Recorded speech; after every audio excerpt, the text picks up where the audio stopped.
Hi, അപ്പോൾ നമ്മൾ 10th prelims four ടോപ്പിക്സിന്റെ അടുത്ത ക്ലാസ്സിലേക്ക് കിടക്കുകയാണ്. ഇതിന് മുമ്പ് എടുത്ത ക്ലാസ് നിങ്ങൾ കാണാത്തവരാണെങ്കിൽ ഈ ക്ലാസ് നിങ്ങൾക്ക് ഉപകരിക്കാൻ തോന്നുകയാണെങ്കിൽ മാത്രം ഇതിന് മുമ്പ് എടുത്ത ക്ലാസ് നിങ്ങൾ തീർച്ചയായിട്ടും കാണുക. നമ്മൾ 10th പ്രിലിംസ് ഫോർ ടോപ്പിക്സ് ഒരു പ്ലേലിസ്റ്റ് ക്രിയേറ്റ് ചെയ്തിട്ടുണ്ട്. അതിൽ ഓർഡറിൽ തന്നെ ഓരോ ഭാഗങ്ങളും കൊടുത്തിട്ടുണ്ട്. പാർട്ട് 1, പാർട്ട് 2 അങ്ങനെ ഓർഡറിൽ തന്നെ നമ്മൾ കൊടുത്തിട്ടുണ്ട്. അപ്പോൾ ഓർഡറിൽ തന്നെ കാണാൻ ശ്രമിക്കുക. ഓർഡറിൽ കണ്ടാൽ നിങ്ങൾക്ക് ഓരോ ക്ലാസ് കഴിയുമ്പോഴും അടുത്ത ക്ലാസ്സിൽ അതിന്റെ റിവിഷനും കിട്ടും. അപ്പോൾ നമുക്ക് നേരെ നമ്മുടെ ഇന്നത്തെ ക്ലാസ്സിലേക്ക് കിടക്കാം.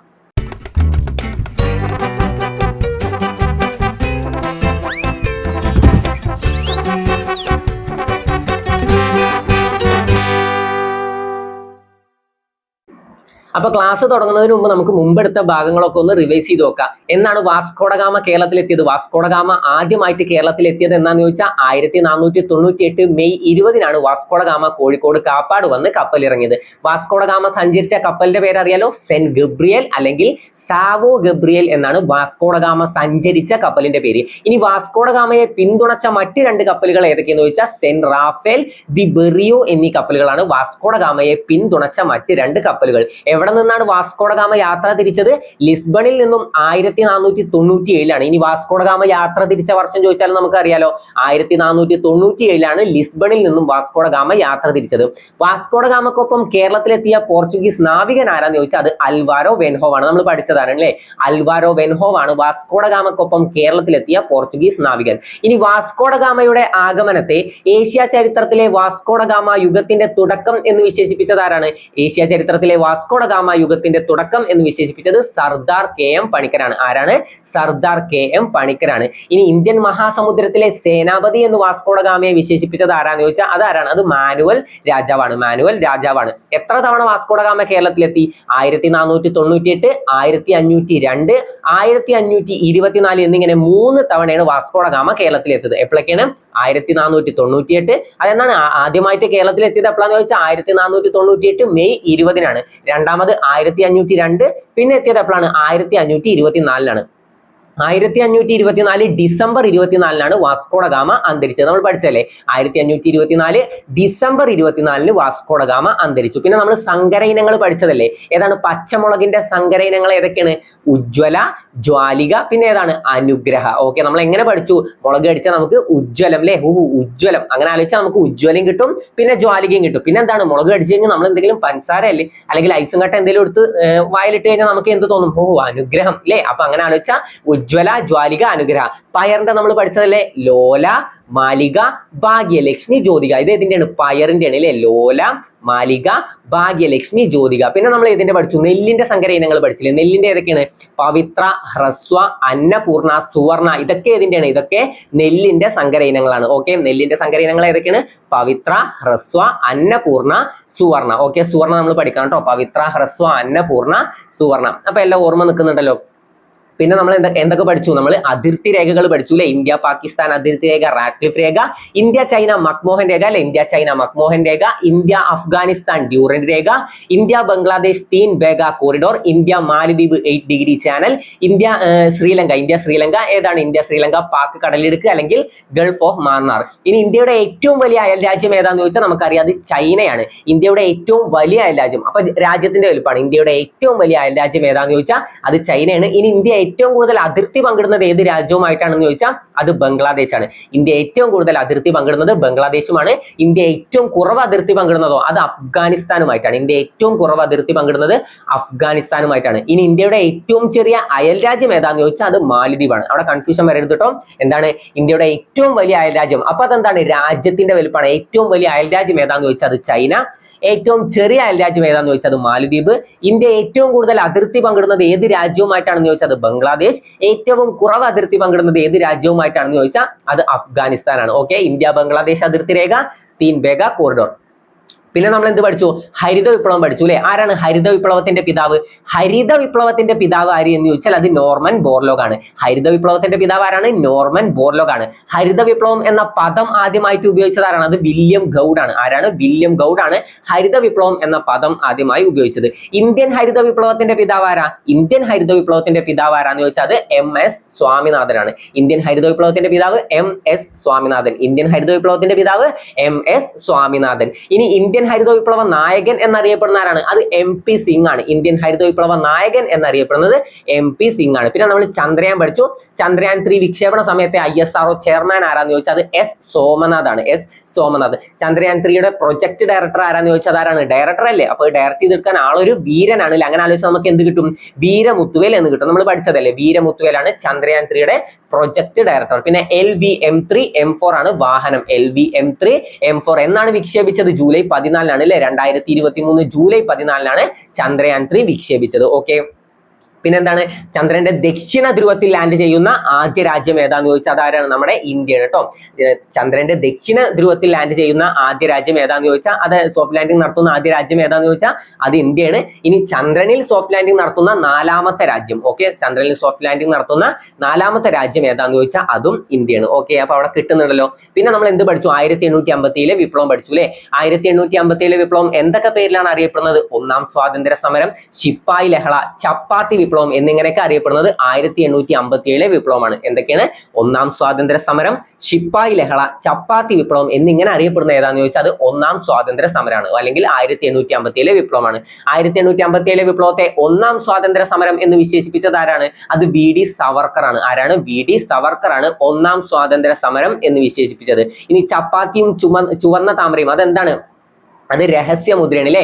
1857 വിപ്ലവത്തിന്റെ രഹസ്യമുദ്ര എന്താന്ന് ചോദിക്കും? 1857 വിപ്ലവത്തിന്റെ രഹസ്യമുദ്ര എന്താന്ന് ചോദിച്ചാൽ അത് ചപ്പാത്തിയും ചുവന്ന താമരയുമാണ്. 1857 വിപ്ലവത്തിന്റെ രഹസ്യമുദ്രയാണ് ചപ്പാത്തിയും ചുവന്ന താമരയും. പിന്നെ ഏതൊക്കെ സ്ഥലങ്ങളിൽ ആരൊക്കെ നേതൃത്വം നൽകിയെന്ന് പഠിച്ചു. പിന്നെ എവിടെയാണ് വിപ്ലവം പൊട്ടിപ്പുറപ്പെട്ടത്? മീററ്റിൽ നിന്നാണ് 1857 വിപ്ലവം പൊട്ടിപ്പുറപ്പെട്ടത്. പൊട്ടിപ്പുറപ്പെട്ട സ്ഥലം ചോദിച്ചാൽ അത് എവിടെയാണ്? മീററ്റിൽ നിന്നാണ്. ആദ്യ രക്തസാക്ഷി ആരാന്ന് ചോദിച്ചാൽ അത് മംഗൾ പാണ്ഡെയാണ്. ആദ്യ രക്തസാക്ഷി മംഗൾ പാണ്ഡെ. കാൺപൂരിൽ നേതൃത്വം നൽകിയത് ആരാണ്? കാൺപൂരിൽ നാനാ സാഹിബ്. ഡൽഹിയിൽ ആരാണ്? ഡൽഹിയിൽ ബഖ്ത് ഖാൻ ബഹദൂർ ഷാ രണ്ടാമൻ. ഓക്കെ. ഝാൻസിയിൽ ആരാന്ന് വെച്ചാൽ നമ്മൾ എങ്ങനെ പഠിച്ചു? ഝാൻസി റാണി. അപ്പോ റാണി ലക്ഷ്മിബായി. ഇനി റാണി ലക്ഷ്മിബായിയുടെ യഥാർത്ഥ നാമം എന്താ? നമ്മൾ പഠിച്ചതല്ലേ, മണികർണിക എന്നാണ് റാണി ലക്ഷ്മിബായിയുടെ യഥാർത്ഥ നാമം. ഇരുണ്ട പശ്ചാത്തലത്തിലെ പ്രകാശമാനമായ ബിന്ദു എന്ന് റാണി ലക്ഷ്മിബായിയെ വിശേഷിപ്പിച്ചത് ആരാന്ന് ചോദിച്ചാൽ അത് ജവഹർലാൽ നെഹ്റു. വിപ്ലവകാരികളുടെ സമുന്നത നേതാവ് എന്ന് റാണി ലക്ഷ്മിബായിയെ വിശേഷിപ്പിച്ചത് ആരാന്ന് ചോദിച്ചാൽ അതാരാണ്? അത് ഹ്യൂഗ്രോസ് ആണ്. ഓക്കെ, ഹ്യൂഗ്രോസ് ആണ് വിപ്ലവകാരികളുടെ സമുന്നത നേതാവ് എന്ന് റാണി ലക്ഷ്മിബായിയെ വിശേഷിപ്പിച്ചത്. ഇനി റാണി ലക്ഷ്മിബായിയെ വധിച്ചത് ആരാന്ന് ചോദിച്ചാലും ഹ്യൂഗ്രോസ് ആണ്. അപ്പൊ കാൺപൂരിലെ നാനാ സാഹിബ്, ഡൽഹി ബഖ്ത് ഖാൻ, ഫൈസാബാദിൽ ആരാന്ന് ചോദിച്ചാൽ മൗലവി അഹമ്മദുള്ള. ഫൈസാബാദിൽ ആരാണ്? മൗലവി അഹമ്മദുള്ള. മീററ്റിൽ ആരാണ്? മീററ്റിൽ കതം സിംഗ് അല്ലെ? മീററ്റിൽ ആരാന്ന് ചോദിച്ചാൽ അത് കതം സിംഗ്. മീററ്റിലല്ലേ വിപ്ലവം പൊട്ടിപ്പുറപ്പെട്ടത്? അപ്പൊ നമ്മൾ എങ്ങനെ ആലോചിച്ചു? മീററ്റിൽ വിപ്ലവം പൊട്ടിപ്പുറപ്പെട്ടു, അപ്പൊ കതം. ഓക്കെ, അങ്ങനെ ആലോചിച്ച് എന്ത് കിട്ടും? മീററ്റിൽ ആരാന്ന് ചോദിച്ചാൽ കതം സിംഗ്. അപ്പൊ എന്തൊക്കെ പേരിലാണ് അറിയപ്പെടുന്നത്? ഒന്നാം സ്വാതന്ത്ര്യ സമരം, ശിപ്പായി ലഹള, ചപ്പാത്തി വിപ്ലവം എന്നിങ്ങനെ അറിയപ്പെടുന്നു. ഏതാണ് മഹത്തായ വിപ്ലവം? മഹത്തായ വിപ്ലവം ഏതാന്ന് ചോദിച്ചാൽ അത് ഇംഗ്ലണ്ടിലെ വിപ്ലവമാണ്. ഇംഗ്ലണ്ടിലെ വിപ്ലവമാണ് ഇംഗ്ലണ്ടിലെ മഹത്തായ വിപ്ലവം എന്നറിയപ്പെടുന്നത്. പിന്നെ എന്തൊക്കെ പേരിലാണ് അറിയപ്പെടുന്നത്? രക്തരഹിത വിപ്ലവം, കൊട്ടാര വിപ്ലവം, പ്യൂരിറ്റൈൻ വിപ്ലവം, മതപരമായ വിപ്ലവം എന്നിങ്ങനെ അറിയപ്പെടുന്ന വിപ്ലവം ഏതാന്ന് ചോദിച്ചാലും ഇംഗ്ലണ്ടിലെ മഹത്തായ വിപ്ലവമാണ്. ഏതാണ് വിപ്ലവങ്ങളുടെ മാതാവ് എന്നറിയപ്പെടുന്നത് ഏതാണ്? അത് ഫ്രഞ്ച് വിപ്ലവമാണ് അല്ലെ? ഫ്രഞ്ച് വിപ്ലവമാണ് വിപ്ലവങ്ങളുടെ മാതാവ് എന്നറിയപ്പെടുന്നത്. ആരാണ് ഫ്രഞ്ച് വിപ്ലവത്തിന്റെ ശിശു എന്നറിയപ്പെടുന്നത്? ഫ്രഞ്ച് വിപ്ലവത്തിന്റെ ശിശു എന്നറിയപ്പെടുന്ന ആരാന്ന് ചോദിച്ചാൽ അത് നെപ്പോളിയൻ ആണ് അല്ലെ? നമ്മൾ പഠിച്ചല്ലേ, ഫ്രഞ്ച് വിപ്ലവത്തിന്റെ ശിശു എന്നറിയപ്പെടുന്ന ആരാന്ന് ചോദിച്ചാൽ നെപ്പോളിയൻ ആണ്. ഓക്കെ.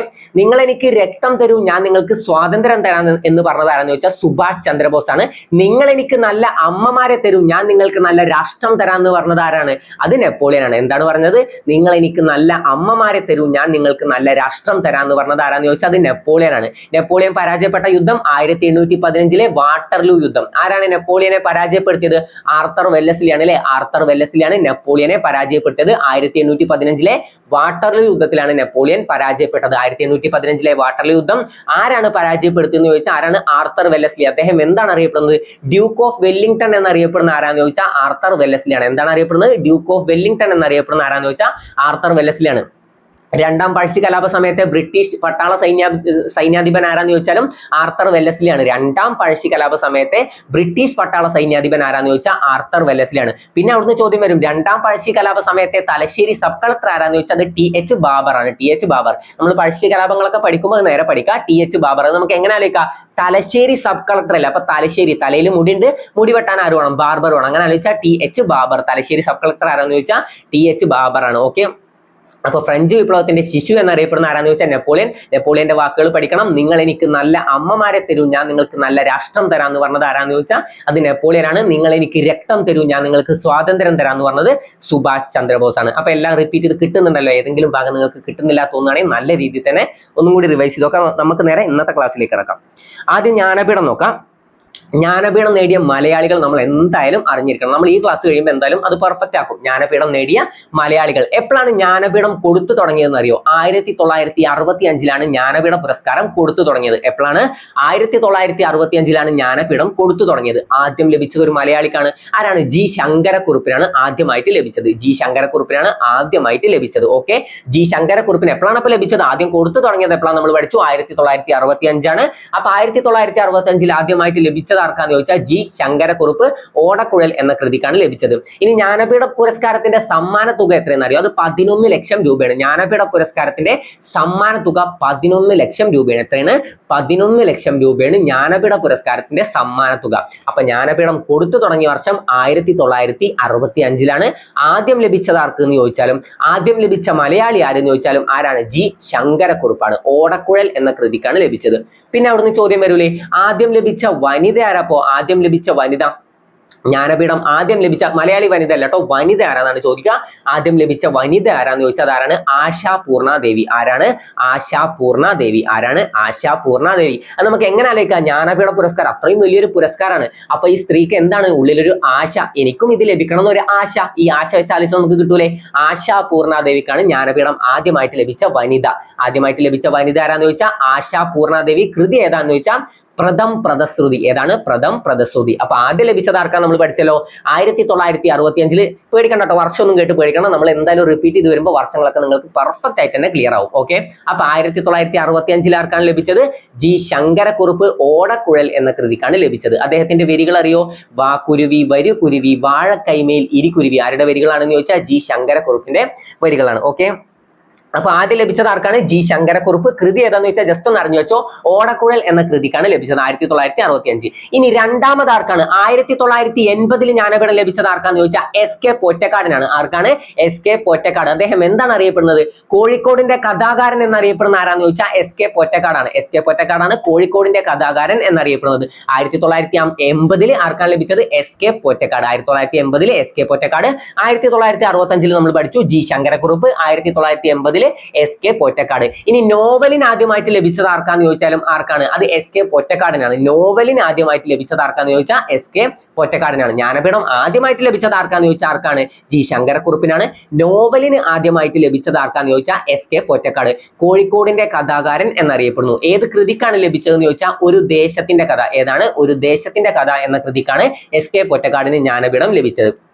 ഏതാണ് ആ ദേശം? ചോദ്യം വരാൻ ചാൻസ് ഉണ്ട്. ഒരു ദേശത്തിന്റെ കഥയിലെ ദേശം ഏതാന്ന് ചോദിച്ചാൽ ഏതാണ്? അതിരാണിപ്പാടം. ഏതാണ്? അതിരാണിപ്പാടം എന്ന ദേശമാണ് ഒരു ദേശത്തിന്റെ കഥയിലെ ദേശം. ഇനി ഒരു തെരുവിന്റെ കഥ ആരുടെ കൃതിയാണ്? ഒരു തെരുവിന്റെ കഥ. ഒരു തെരുവിന്റെ കഥ ആരുടെ കൃതിയാണ്? ഒരു തെരുവിന്റെ കഥ ആരുടെയാണ്? എസ് കെ പൊറ്റക്കാടിന്റെ കൃതിയാണ്. ഒരു ദേശത്തിന്റെ കഥ, ഒരു തെരുവിന്റെ കഥ. എന്റെ വഴിയമ്പലങ്ങൾ അത് ആരുടെയാണ്? അദ്ദേഹത്തിന്റെ ആത്മകഥയാണ്. എസ് കെ പൊറ്റക്കാടിന്റെ ആത്മകഥയാണ് എന്റെ വഴിയമ്പലങ്ങൾ. പാതിരാ സൂര്യന്റെ നാട്ടിൽ ആരുടെ കഥ? ആരുടെയാണ്? അതും എസ് കെ പൊറ്റക്കാടിന്റെയാണ്. പാതിരാ സൂര്യന്റെ നാട്ടിൽ, ഒരു ദേശത്തിന്റെ കഥ, ഒരു തെരുവിന്റെ കഥ, എന്റെ വഴിയമ്പലങ്ങൾ, ഇതൊക്കെ എസ് കെ പൊറ്റക്കാടിന്റെയാണ്. അദ്ദേഹത്തിന്റെ ആത്മകഥയാണ് എന്റെ വഴിയമ്പലങ്ങൾ. ഓക്കെ, അപ്പൊ ഏത് നമ്മൾ ചോദിച്ചു?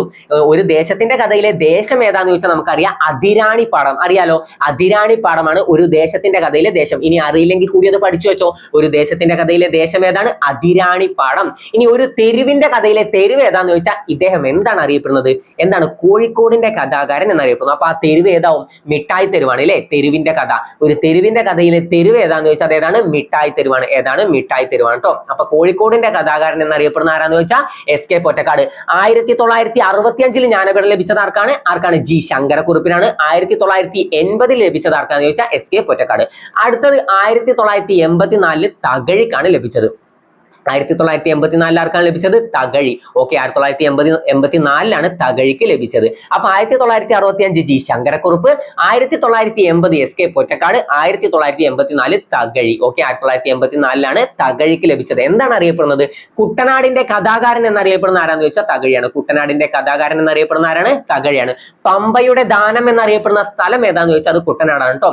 പമ്പയുടെ ദാനം എന്നറിയപ്പെടുന്ന സ്ഥലം ഏതാന്ന് ചോദിച്ചാൽ അത് കുട്ടനാടാണ്. ഓക്കെ, അപ്പൊ 1965 G Sankara Kurup, 1980 S K Pottekkatt, 1984 തകഴിക്ക് ലഭിച്ചത്. അപ്പൊ 1965 ആർക്കാണ്? G Sankara Kurup, 1980 S K Pottekkatt, 1984 Thakazhi. അടുത്തത് 1995 ലഭിച്ചത് എം ടി വാസുദേവൻ നായർ. ആർക്കാണ്? എം ടിക്കാണ് 1995 ലഭിച്ചത്. 1995 എം ടിക്ക് ലഭിച്ചു. നിളയുടെ കഥാകാരൻ എന്നറിയപ്പെടുന്ന ആരാന്ന് ചോദിച്ചാൽ എം ടി ആണ് കേട്ടോ. നിളയുടെ കഥാകാരൻ എന്നറിയപ്പെടുന്ന ആരാന്ന് ചോദിച്ചാൽ എം ടി ആണ്. നിളയുടെ കഥാകാരൻ എം ടി, കോഴിക്കോടിന്റെ കഥാകാരൻ എസ് കെ പൊറ്റക്കാട്, കുട്ടനാടിന്റെ കഥാകാരൻ ആരാന്ന് ചോദിച്ചാൽ അത് തകഴി. ഓക്കെ, ആ ഭാഗമൊക്കെ ക്ലിയർ അല്ലേ? അപ്പൊ 1965 ആർക്കാണ്?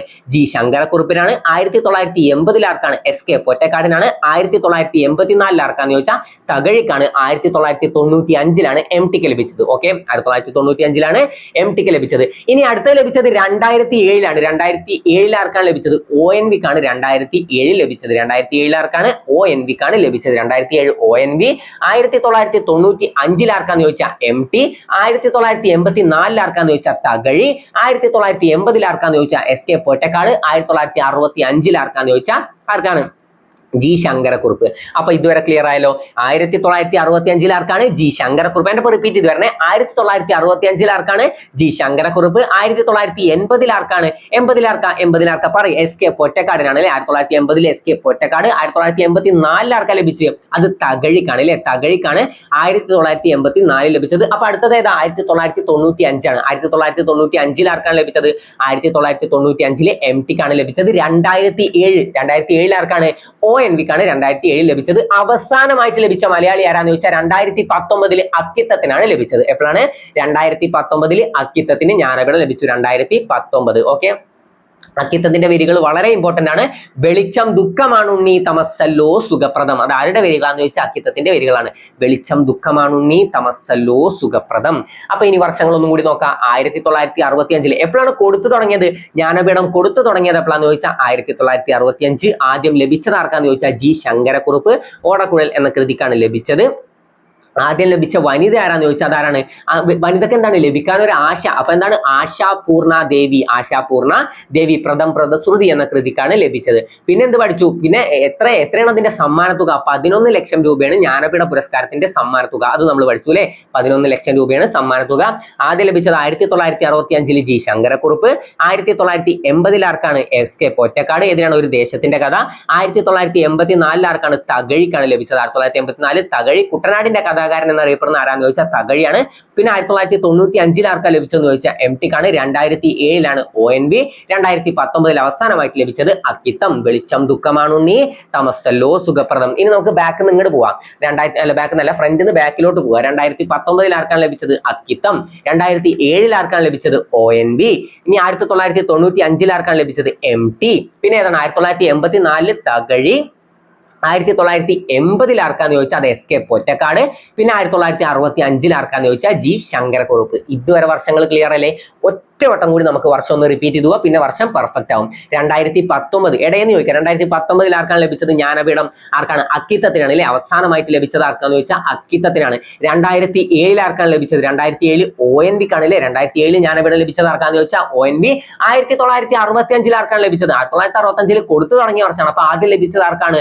1965 ലഭിച്ചത് ആർക്കാന്ന് ചോദിച്ചാൽ ജി ശങ്കരക്കുറുപ്പ്. 1980 ആർക്കാന്ന് ചോദിച്ചാൽ എസ് കെ പൊറ്റക്കാട്. 1984 ആർക്കാന്ന് ചോദിച്ചാൽ തകഴി. 1995 ആർക്കാന്ന് ചോദിച്ചാൽ M T. 2007 O N V. 2019 Akkitham. ഇതുവരെ ക്ലിയർ അല്ലേ? പെർഫെക്റ്റ് അല്ലേ? അപ്പൊ നമുക്ക് അടുത്ത ഭാഗം നോക്കാം.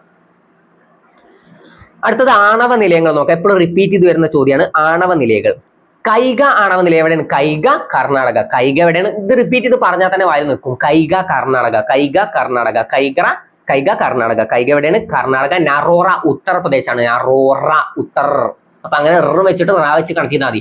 നറോറ ഉത്തർപ്രദേശ്. നറോറ ഉത്തർപ്രദേശ് ആണ് കേട്ടോ. നറോറ ഉത്തർപ്രദേശ്. കൈഗ കർണാടക, നറോറ ഉത്തർപ്രദേശ്. കക്രപ്പാറ ഗുജറാത്ത് ആണ്. കക്രപ്പാറ ഗുജറാത്ത്. ഓക്കെ, കക്രപ്പാറ ഗുജറാത്തിലാണ്. അപ്പൊ കൈഗ കർണാടക, നറോറ ഉത്തർപ്രദേശ്, കക്രപ്പാറ ഗുജറാത്ത്. കൈഗ എവിടെയാണ്? കൈഗ കർണാടക. കക്രപ്പാറ എവിടെയാണ്? ഗുജറാത്ത് ആണ്. നറോറ ഉത്തർപ്രദേശിലാണ്. ഓക്കെ, അടുത്തത് കോട്ട റാവത്ത് ഭട്ട്. കോട്ട റാവത്ത് ഭട്ട് എവിടെയാണ്? രാജസ്ഥാനിലാണ് കേട്ടോ. കോട്ട റാവത്ത് ഭട്ട് എവിടെയെന്ന് ചോദിച്ചാൽ രാജസ്ഥാനിലാണ്. നമുക്ക് എങ്ങനെ കണക്ട് ചെയ്യാം? ആരുടെയാണ് ഈ കോട്ട എന്ന് പറയുന്നത്? കോട്ട ആരുടെയാണ്? രാജാവിന്റെ കോട്ട അല്ലെ? അങ്ങനെ ആലോചിച്ചാൽ കിട്ടുമല്ലോ. അപ്പൊ കോട്ട റാവത്ത് ഭട്ട് രാജാവ്, രാജസ്ഥാൻ. ഓക്കെ, രാജാവിനെ വെച്ച് രാജസ്ഥാൻ കണക്ട് ചെയ്യാം. കോട്ട എന്താണ്? കോട്ട ആരുടെ കോട്ടയാണ്? രാജാവിന്റെ കോട്ട എന്ന് കണക്ട് ചെയ്ത് വെച്ചാൽ. അപ്പൊ കോട്ട റാവത്ത് ഭട്ട് രാജസ്ഥാനിലാണ്. എവിടെയാണ്? കോട്ട റാവത്ത് ഭട്ട് രാജസ്ഥാനിലാണ്.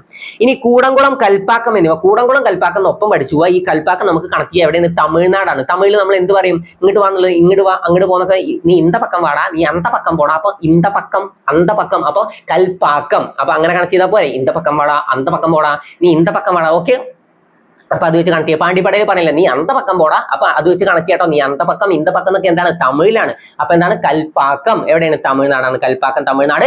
കോട്ട റാവത്ത് ഭട്ട് എവിടെയാണ്? കോട്ട റാവത്ത് ഭട്ട് കോട്ട ആരുടെ കോട്ടയാണ്? രാജാവിന്റെ കോട്ടയാണ്. അപ്പൊ നമുക്ക് എന്താ കണക്ട് ചെയ്യാം?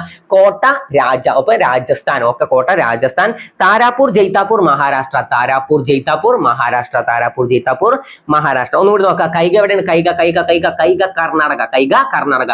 ക. ഓക്കെ, അപ്പൊ കാവച്ചിട്ട് കക്രപ്പാറ എവിടെയാണ്? ഗുജറാത്താണ് കേട്ടോ. കക്രപ്പാറ ഗുജറാത്താണ്. അപ്പൊ കൈക കർണാടക, കക്രപ്പാറ ഗുജറാത്ത്, നറോറ ഉത്തർപ്രദേശ്, കോട്ട റാവത്ത് ഭട്ട് രാജസ്ഥാൻ, കൂടംകുളം കൽപ്പാക്കം. നീ ഇന്ത പക്കം വാടാ, നീ അന്ത പക്കം പോടാ. അത് വെച്ച് കണക്ട് ചെയ്താൽ തമിഴ്നാട്. പിന്നെ ഏതാണ്? താരാപൂർ ജയ്താപൂർ എന്നിവ മഹാരാഷ്ട്ര. അപ്പൊ അതും കണക്ട് ആയല്ലോ. സെറ്റ് അല്ലേ? അപ്പൊ അതുവരെ കറക്റ്റ് അല്ലേ?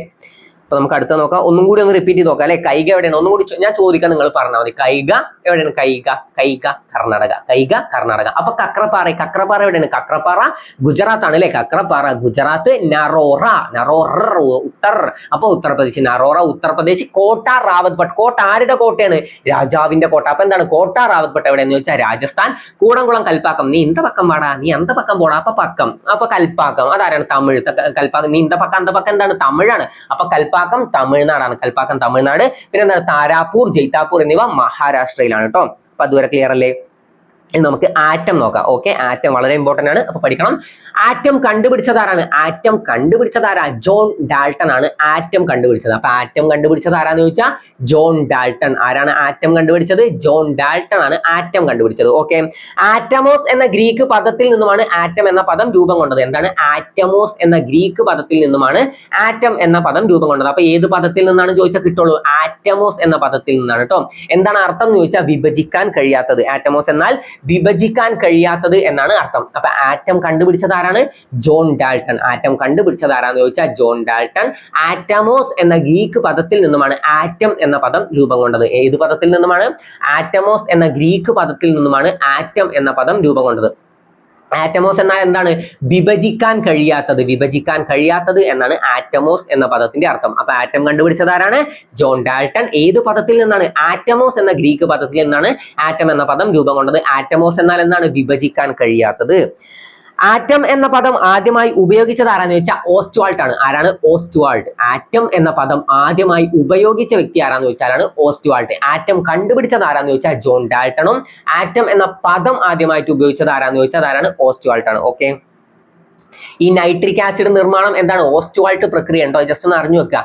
ഓസ്റ്റ്വാൾട്ട് പ്രക്രിയ എന്താണ്? Nitric acid നിർമ്മാണമാണ്. ഓക്കെ, ഒരു ആറ്റത്തിലെ മൗലിക കണങ്ങൾ പ്രോട്ടോൺ, ന്യൂട്രോൺ, ഇലക്ട്രോൺ. ഏതൊക്കെയാണ്? പ്രോട്ടോൺ, ന്യൂട്രോൺ, ഇലക്ട്രോൺ എന്നിവയാണ് ആറ്റത്തിലെ മൗലിക കണങ്ങൾ. പ്രോട്ടോൺ, പ്രോ, അപ്പൊ പോ അങ്ങനെ കണക്ട് ചെയ്താൽ പോസിറ്റീവ് ചാർജ് ആണ്. ഓരോന്നിനും ഓരോ ചാർജ് ഉണ്ട്. പ്രോട്ടോണിന് പോസിറ്റീവ് ചാർജ് ആണ്, ന്യൂട്രോണിന് നോ ചാർജ്. അപ്പൊ നോ എന്ന് കണക്ട് ചെയ്തൂടെ? അപ്പൊ ന്യൂട്രോണിന് ചാർജ് ഇല്ല. ചാർജ് ഇല്ലാത്ത കണം ഏതാന്ന് ചോദിച്ചാൽ അത് ന്യൂട്രോണും.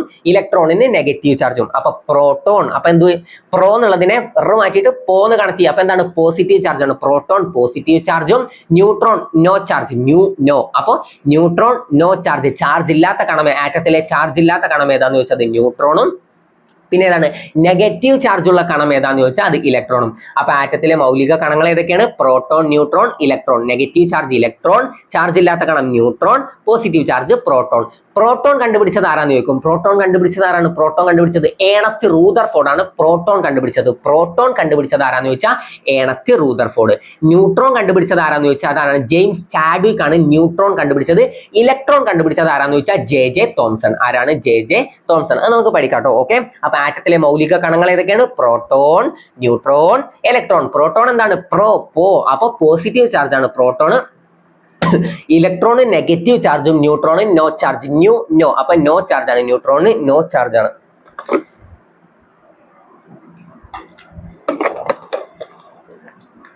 അപ്പൊ ആറ്റത്തിലെ മൗലിക കണങ്ങൾ പഠിച്ചല്ലോ, പ്രോട്ടോൺ, ന്യൂട്രോൺ, ഇലക്ട്രോൺ. പ്രോട്ടോണിന് പോസിറ്റീവ് ചാർജും ന്യൂട്രോണിന് നോ ചാർജ്, ഇലക്ട്രോണിന് നെഗറ്റീവ് ചാർജുമാണ്.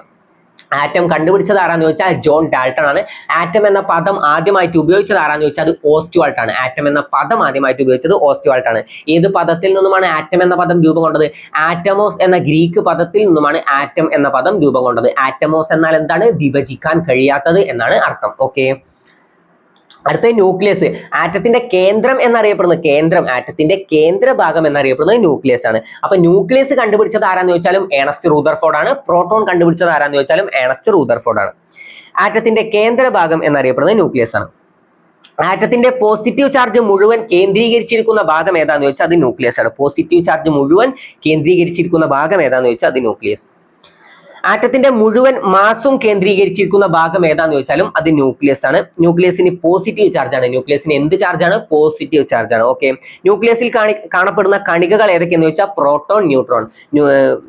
ന്യൂക്ലിയസിൽ കാണപ്പെടുന്ന കണങ്ങൾ ഏതൊക്കെയാണ്? Proton, neutron. പ്രോട്ടോണും ന്യൂട്രോണും ചേർന്ന് രൂപം കൊള്ളുന്നതാണ് ന്യൂക്ലിയോൺ. ഏതാണ്? പ്രോട്ടോണും ന്യൂട്രോണും തമ്മിൽ ചേർന്നുകൊണ്ട് രൂപം കൊള്ളുന്ന ഒന്നാണ് ന്യൂക്ലിയോണുകൾ. എന്താണ്? ന്യൂക്ലിയോൺ. ഓക്കെ, അപ്പൊ ഒന്നുകൂടി ന്യൂക്ലിയസ് നോക്കാം. ന്യൂക്ലിയസ് കണ്ടുപിടിച്ചത് ആരാന്ന് ചോദിച്ചാൽ ഏണസ്റ്റ് റൂദർഫോർഡ് ആണ്. അതുപോലെ തന്നെ എന്ത് കണ്ടുപിടിച്ചതും പ്രോട്ടോൺ കണ്ടുപിടിച്ചത് ആരാന്ന് ചോദിച്ചാലും ഏണസ്റ്റ് റൂദർഫോർഡ് ആണ്. ആറ്റത്തിന്റെ കേന്ദ്ര ഭാഗം എന്നറിയപ്പെടുന്നത് ന്യൂക്ലിയസ് ആണ്. ആറ്റത്തിന്റെ പോസിറ്റീവ് ചാർജ് മുഴുവൻ കേന്ദ്രീകരിച്ചിരിക്കുന്ന ഭാഗമാണ് ന്യൂക്ലിയസ്. ഓക്കെ, ആറ്റത്തിന്റെ മുഴുവൻ മാസും കേന്ദ്രീകരിച്ചിരിക്കുന്ന ഭാഗം ഏതാന്ന് വെച്ചാലും ന്യൂക്ലിയസ് ആണ്. ന്യൂക്ലിയസിന് പോസിറ്റീവ് ചാർജ് ആണ്. ന്യൂക്ലിയസിൽ കാണപ്പെടുന്ന കണങ്ങൾ ഏതൊക്കെയെന്ന് വെച്ചാൽ പ്രോട്ടോൺ, ന്യൂട്രോൺ. ഏതൊക്കെയാണ്? Proton, neutron. പ്രോട്ടോണും ന്യൂട്രോണും ചേർന്ന് രൂപം കൊള്ളുന്നതാണ് ന്യൂക്ലിയോണുകൾ. ഏതാണ്? ന്യൂക്ലിയോൺ. ഓക്കെ, അടുത്ത നമുക്ക് ഇലക്ട്രോൺ നോക്കാം. ഇലക്ട്രോണിന് എന്ത് ചാർജാണ് നമ്മൾ പറഞ്ഞു? നെഗറ്റീവ് ചാർജ് ആണ്. ഇലക്ട്രോൺ കണ്ടുപിടിച്ചത് ആരാന്ന് ചോദിച്ചാൽ ജെ തോംസൺ ആണ് കേട്ടോ. ഇലക്ട്രോൺ കണ്ടുപിടിച്ചത് ആരാണ്? J Thomson. ഇലക്ട്രോണിന്റെ ചാർജ് കണ്ടെത്തിയത് ആരാന്ന് ചോദിച്ചാൽ മില്ലിക്കൺ. ആരാണ്? മില്ലിക്കൺ. ഓക്കെ, നമ്മൾ ഓരോന്നിന്റെ ചാർജ് മില്ലിമീറ്റർ എന്നൊക്കെ കണക്കില്ല. അത് വെച്ചിട്ട് തന്നെ ഇലക്ട്രോണിന്റെ ചാർജ് കണ്ടെത്തിയ ആരാന്ന് ചോദിച്ചാൽ മില്ലിക്കൺ. അത് വെച്ച് കണക്ട് ചെയ്താൽ മില്ലിക്കൺ.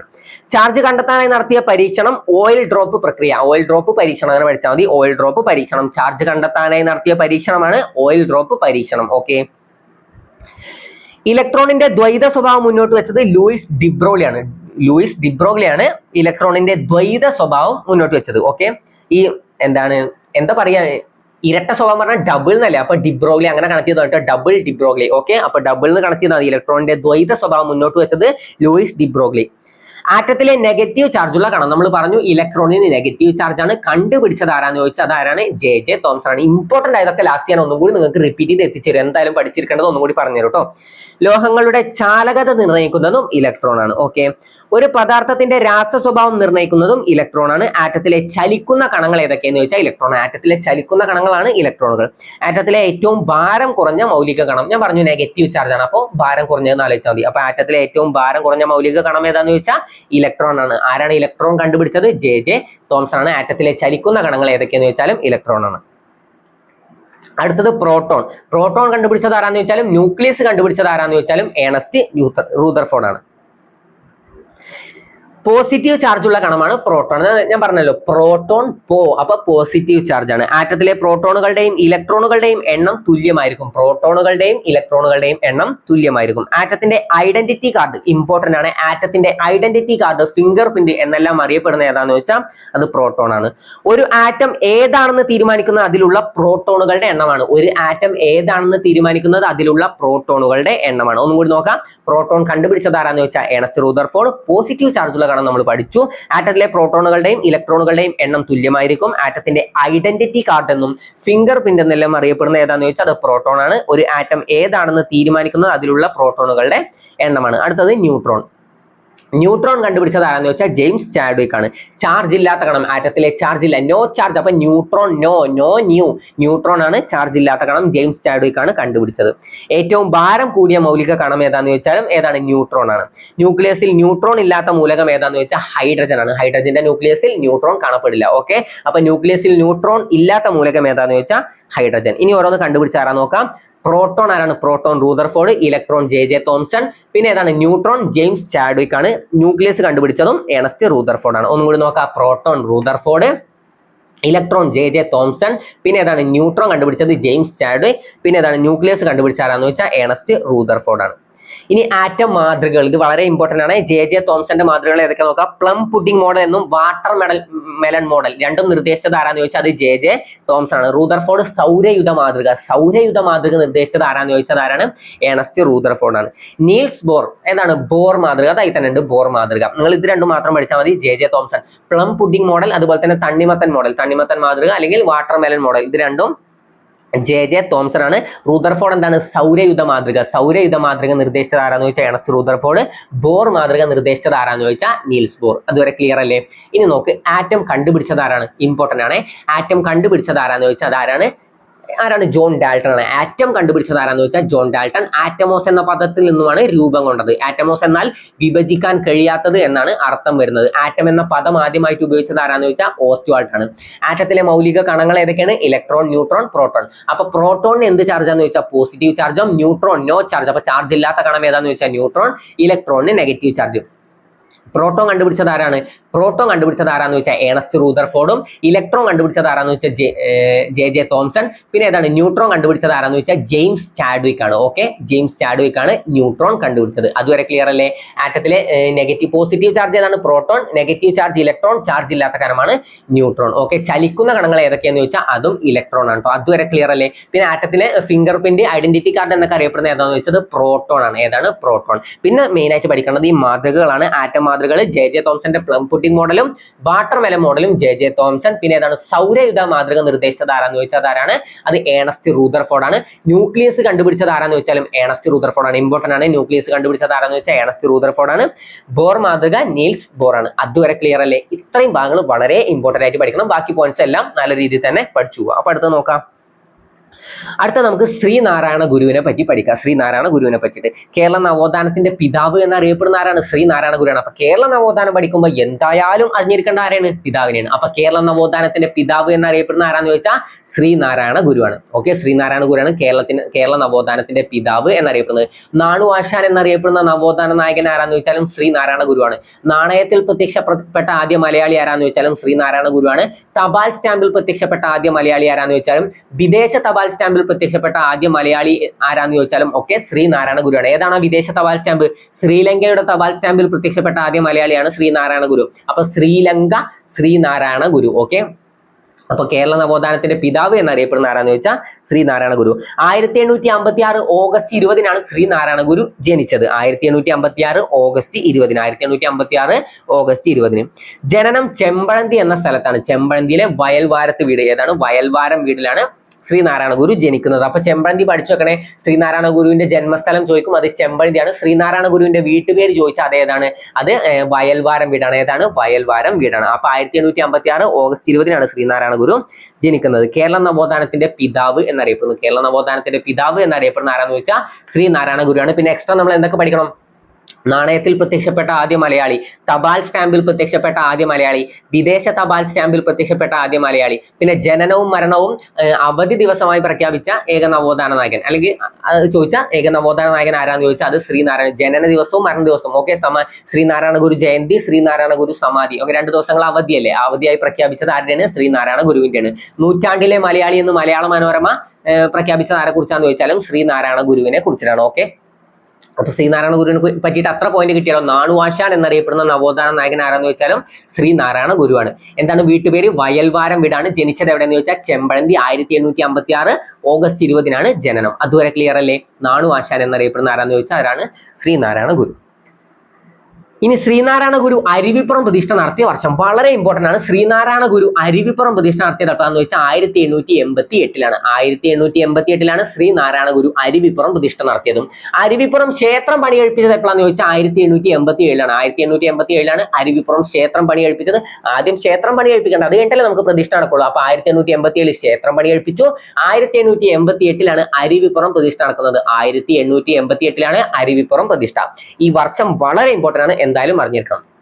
അപ്പൊ ശ്രീനാരായണ ഗുരു അരുവിപ്പുറം പ്രതിഷ്ഠ നടത്തിയ വർഷം എപ്പോഴാന്ന് ചോദിച്ചാൽ 1888.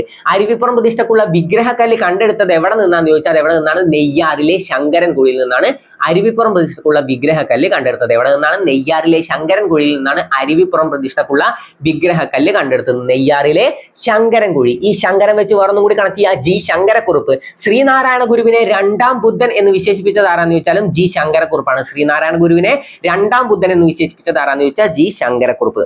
അപ്പൊ ശ്രീനാരായണ ഗുരു അരുവിപ്പുറം പ്രതിഷ്ഠ നടത്തിയപ്പോഴാണ് 1888. എന്താണ്? ഞാൻ ഈഴവ ശിവനെയാണ് പ്രതിഷ്ഠിക്കുന്നതെന്ന് പറഞ്ഞത് ആരാന്ന് ചോദിച്ചാൽ ശ്രീനാരായണ ഗുരുവാണ് കേട്ടോ. ഞാൻ ഈഴവ ശിവനെയാണ് പ്രതിഷ്ഠിക്കുന്നതെന്ന് പറഞ്ഞ ആരാണ്? ശ്രീനാരായണ ഗുരുവാണ്. ശ്രീനാരായണ ഗുരു നിലവിളക്ക് പ്രതിഷ്ഠ നടത്തിയത് വിളക്കമ്പലം കാരമുക്ക്. എവിടെയാണ്? വിളക്കമ്പലം കാരമുക്ക്. നിലവിളക്ക് വിളക്കമ്പലം കാരമുക്ക്. ഓക്കെ, നിലവിളക്ക് പ്രതിഷ്ഠ വിളക്കമ്പലം കാരമുക്ക്. കണ്ണാടി പ്രതിഷ്ഠ നടത്തിയത് എവിടെയെന്ന് ചോദിച്ചാൽ ഉല്ലല. കണ്ണാടി പ്രതിഷ്ഠ നടത്തിയത് എവിടെയാണ്? ഉല്ലല. അപ്പൊ നമുക്ക് എങ്ങനെ ആലോചിക്കാം? നമ്മൾ ഈ കണ്ണാടി നോക്കിക്കഴിഞ്ഞാൽ നമ്മൾ എന്താ കണ്ണാടി നോക്കിയിട്ട് ഓരോ പാട്ടൊക്കെ പാടിയിട്ടല്ല നമ്മൾ കണ്ണാടി ഉല്ലല ഉല്ലല. അപ്പൊ അങ്ങനെ എന്തെങ്കിലും ഉല്ലല എന്ന് കണക്ട് ചെയ്ത് വെച്ചിട്ട് കണ്ണാടി പ്രതിഷ്ഠ ഉല്ലല എന്ന് കണക്ട് ചെയ്താൽ മതി. ഓക്കെ, അഹം ബ്രഹ്മാസ്മി. ഓക്കെ, അത് ഉല്ലലയിലാണ്. അഹം ബ്രഹ്മാസ്മി. കണ്ണാടി പ്രതിഷ്ഠ വേളയിലാണ് അഹം ബ്രഹ്മാസ്മി. ഇനി ശ്രീനാരായണ ഗുരു അരുവിപ്പുറം ശിവപ്രതിഷ്ഠ വേളയിൽ രചിച്ച കൃതി ഏതാന്ന് ചോദിച്ചാൽ അതേതാണ്? ശിവശതകം. അരുവിപ്പുറം ശിവപ്രതിഷ്ഠയാണ്, അവിടെയാണ് ശിവശതകം. ഓക്കെ, ശ്രീനാരായണ ഗുരുവിന്റെ പ്രധാന കൃതികൾ ഗജേന്ദ്രമോക്ഷം, വഞ്ചിപ്പാട്ട്. ശ്രീനാരായണ ഗുരുവിന്റെ ആദ്യ കൃതി ഏതാന്ന് വെച്ചാലും ഗജേന്ദ്രമോക്ഷം, വഞ്ചിപ്പാട്ട്. ആത്മോപദേശ ശതകം. അവനവനാത്മസുഖത്തിനായി ആചരിക്കുന്നവ അപരന് സുഖത്തിനായി വരേണം എന്ന് വരികൾ ഏതിലാണ്? ആത്മോപദേശ ശതകം. ഓക്കെ, അപ്പൊ അവനവൻ ആത്മസുഖത്തിന് അപ്പൊ ആത്മോപദേശ ശതകം. പിന്നെന്താണ്? അരുവിപ്പുറം ശിവപ്രതിഷ്ഠ വേളയിലാണ്. അപ്പൊ ശിവശതകം എന്ന കൃതി രചിച്ചത് അരുവിപ്പുറം ശിവപ്രതിഷ്ഠ വേളയിലാണ്. ദൈവദശകം, ശിവശതകം, ദർശനമാല, ജാതി മീമാംസ. ഒരു ജാതി, ഒരു മതം, ഒരു ദൈവം, മനുഷ്യൻ. ഏതാണ്? ജാതി മീമാംസ എന്ന കൃതിയിലാണ്. ഓക്കെ, അപ്പൊ കൃതികൾ ഏതൊക്കെയാണ്? ഗജേന്ദ്രമോക്ഷം, വഞ്ചിപ്പാട്ട്. ചോദിക്കും ശ്രീനാരായണ ഗുരുവിന്റെ ആദ്യ കൃതി ഏതാന്ന് ചോദിച്ചാൽ ഏതാണ്? ഗജേന്ദ്രമോക്ഷം, വഞ്ചിപ്പാട്ട്. ആത്മോപദേശ ശതകം. അവനവൻ ആത്മസുഖത്തിനായി ആചരിക്കുന്ന അപരന് സുഖത്തിനായി വരണം. ഏതിലാണ്? ആത്മോപദേശ ശതകം. പിന്നെ ദൈവദശകം, ശിവശതകം, ദർശനമാല, ജാതി മീമാംസ. ഒരു ജാതി, ഒരു മതം, ഒരു ദൈവം, മനുഷ്യന്. അത് ഏതിലാണ്? ജാതി മീമാംസ എന്ന കൃതിയിലാണ്. ഇനി SNDP, ശ്രീനാരായണ ധർമ്മ പരിപാലന യോഗം. SNDP സ്ഥാപിച്ചത് ആരാന്ന് ചോദിച്ചാൽ നമുക്കറിയാം, അത് ശ്രീനാരായണ ഗുരുവാണ്. ശ്രീനാരായണ ധർമ്മ പരിപാലന യോഗം ശ്രീനാരായണ ഗുരുവാണ്. SNDPയുടെ ആജീവനാന്ത അധ്യക്ഷൻ ആരാന്ന് ചോദിച്ചാലും ശ്രീനാരായണ ഗുരുവാണ്. എപ്പോഴാണ് SNDP സ്ഥാപിതമായത്? 1903 മെയ് 15-നാണ് SNDP സ്ഥാപിതമായത്. 1903 മെയ് 15-നാണ് SNDP സ്ഥാപിതമായത്. ശ്രീനാരായണ ഗുരുവിനെ ഒരു മൂന്നാം കിട ദൈവം എന്നതിലുപരി ഒരു ഒന്നാം കിട മനുഷ്യനായി കാണണം എന്ന് പറഞ്ഞത് ആരാണ്? അയ്യങ്കാളിയാണ്. അതിനു മുമ്പ് ഒന്നുകൂടി നമുക്ക് SNDP പഠിക്കാം. SNDPയുടെ മുൻഗാമി എന്നറിയപ്പെടുന്ന ഏതാന്ന് ചോദിച്ചാൽ വാവൂട്ടി യോഗം. SNDPയുടെ മുൻഗാമി എന്നറിയപ്പെടുന്നത് വാവൂട്ടി യോഗം. SNDPയുടെ ഫുൾ ഫോം അറിയാലോ? ശ്രീനാരായണ ധർമ്മ പരിപാലന യോഗം. SNDP സ്ഥാപിതമായത് 1903 മെയ് 15-ന്. SNDPയുടെ ആജീവനാന്ത അധ്യക്ഷൻ ആരാന്ന് ചോദിച്ചാൽ ആരാണ്? ശ്രീനാരായണ ഗുരുവാണ്. ആരുടെ പ്രേരണ പ്രകാരമാണ് ശ്രീനാരായണ ഗുരു SNDP സ്ഥാപിച്ചതെന്ന് ചോദിച്ചാൽ ആരുടെയാണ്? ഡോക്ടർ പൽപുവിന്റെ.